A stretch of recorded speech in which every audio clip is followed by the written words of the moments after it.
Today I'm actually drawing a more futuristic subject matter.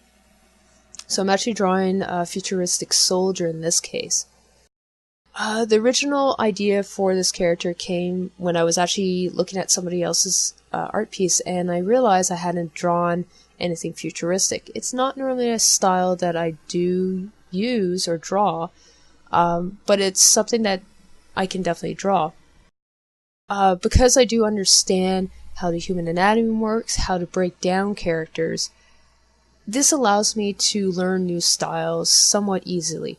I may have to do a couple drawing sketches to figure out the breakdown or figure out how certain objects might be actually constructed, but because I do understand the fundamentals on how characters are broken down and how to apply this knowledge to a new design, it does make it a lot easier for me to pick up new styles of drawing. So in this case, I'm drawing futuristic. It's something I don't draw. I may draw robots, yes. However, they're normally more of a gritty style. They are somewhat futuristic, but they're more around the steampunk style, which is, to be honest, a different style than this one, which is a lot cleaner. It's not something I normally do, but I felt like trying it out on this video. Now, as you see, I'm adding a basic texture to the background. This allows me to work with some form of medium on the canvas. So I'm not working with a blank canvas once I figured out the general construction of my character. I use this technique somewhat often just because it makes it a lot easier than having to stare at a blank canvas, because when you look at a blank canvas, it's kind of hard to get ideas sometimes. It's really easy to get stuck and say, oh, I don't know what to do with this page. I have so much room. What am I going to put in here? So by just adding some basic shades of gray into the background, it allows me to figure out some shapes that I could add in. It's something that the human eye does on a regular basis. If you look at the clouds, for instance, you'll normally see shapes, and those shapes can easily turn into other shapes. It's something the human eye is very good at doing, and it's something that I do take advantage of when I'm trying to come up with a new idea. So in this case, I did have a pretty good idea of what I was going to do, so that wasn't the worry for me in this case, because I had done some referencing, so I roughly knew what I was going to draw. But if you do find that you have difficulty actually figuring out a subject matter, sometimes it's better just to add some scribbles onto that page with a very light pencil or medium of some sort, just so that you're not looking at a blank page. The most daunting thing for any artist, whether it's writing or illustration or concept, is to look at a page that's empty. It's white. You don't want to dirty it up, and that's daunting. So a way to work around that is just add something. Even if it's like you're just babbling nothing, or it's the first thing that goes through your head, it's something on the paper. It's something that will help you build on some more subject matter. So that's something that I do on a regular basis on my art, is I'll just add something onto the page so that I have something to work with, especially if I have problems figuring out what I'm going to draw. Now in this case though, that wasn't the case, but I'm just letting you guys know that's a really good workaround for that if you ever come across that. In this case, I had done some studies, so I was more familiar with the general shapes and what was modern or looked futuristic. Like I said, I did look at some Halo reference in order to do this. I didn't want to copy it, so the moment I understood the general structure of how the armor was built, I applied my own knowledge to how I understood armor was built to this character itself.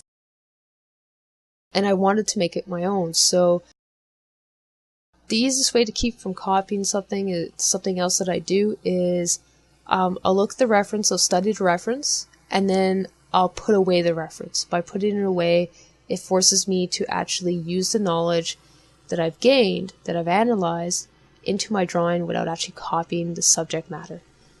That's really important because, well, copying something, you don't necessarily learn it if you're only going to copy every time. So for this case, I wanted to fully understand the style of drawing.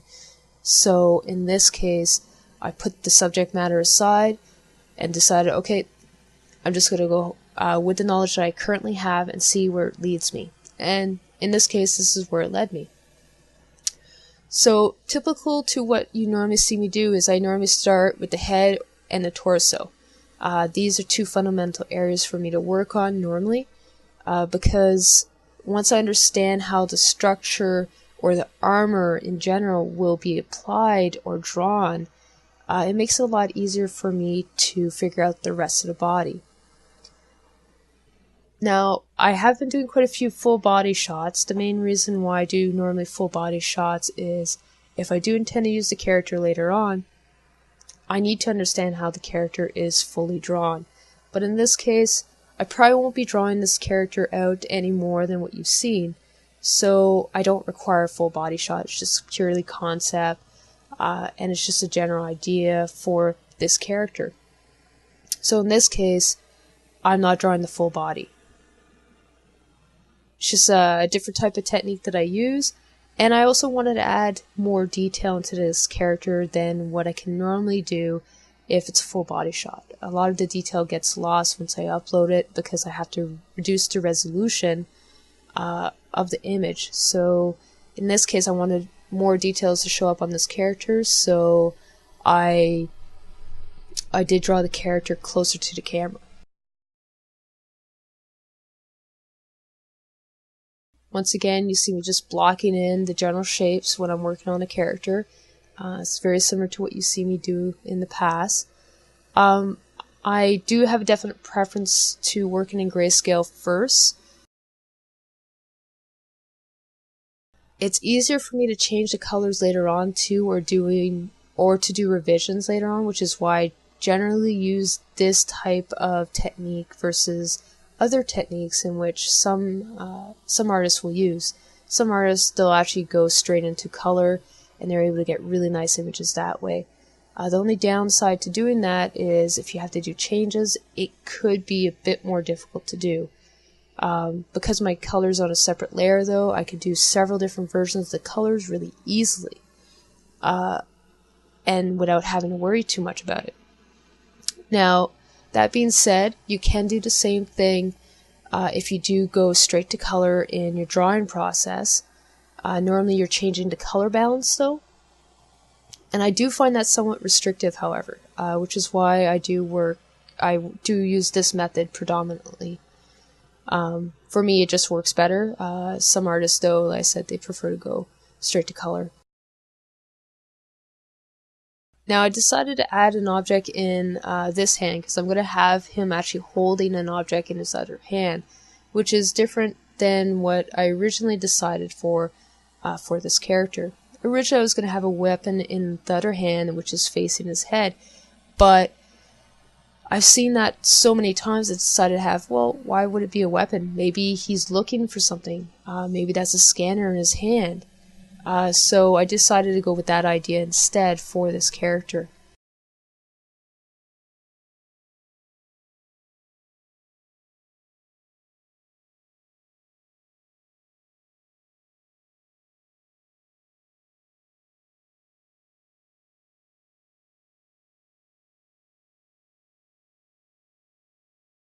So now I'm just working on the other arm, making sure that it's structured properly before I actually start continuing.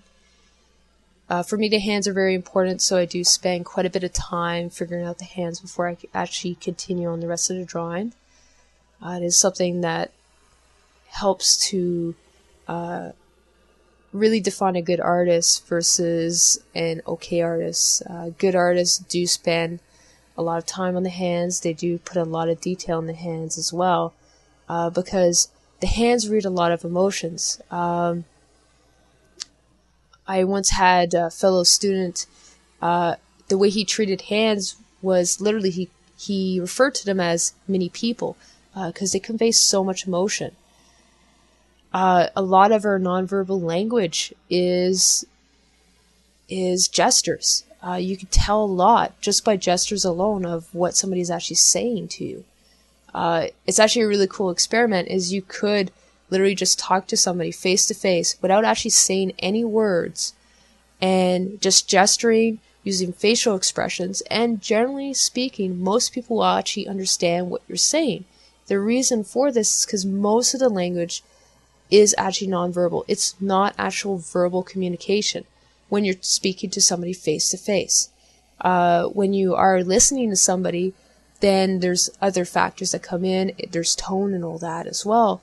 But when you're face to face, a lot of your emotion comes from your hands and your face. Now, in this case, the character's face is hidden, so you don't have that as a frame of reference. So for that reason, I have to spend extra time on those hands to make sure that you can read his state of mind. His body has to be taken care of more so than in a regular drawing, because, once again, a lot of the emotions or what he's thinking would be in his body posture and his hands. Now, I decided to try a different approach for the shadows. I had seen a couple people online. What they tend to do is to tend to use cooler colors in the shaded areas to emphasize shadows.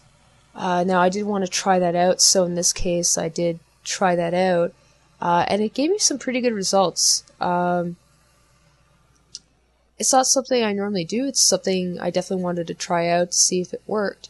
And I think it was actually pretty successful. So I'm going to definitely try it out in future images. Now, I did decide on those specific colors, however, by looking at my color wheel.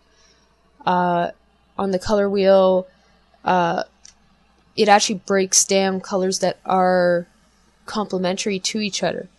So in this case, I looked at what was complementary to violet, because that's the first color. Well, blue violet was the first color that I put onto my canvas. So I checked to see which was the two complementary colors to that. And once I understood what the complementary colors were, I was able to say, oh, okay, well, I want cool colors in the shadows.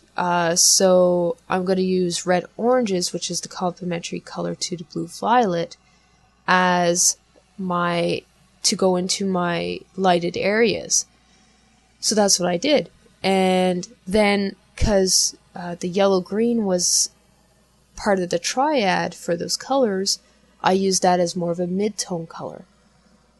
So by adding that, it actually gave it a really nice, unique color palette to what you normally see in my pieces. It was something different. It's something I wanted to try out. I hadn't experimented too much with that. Normally I'm just visual, so I just go by the colors that seem to fit for me.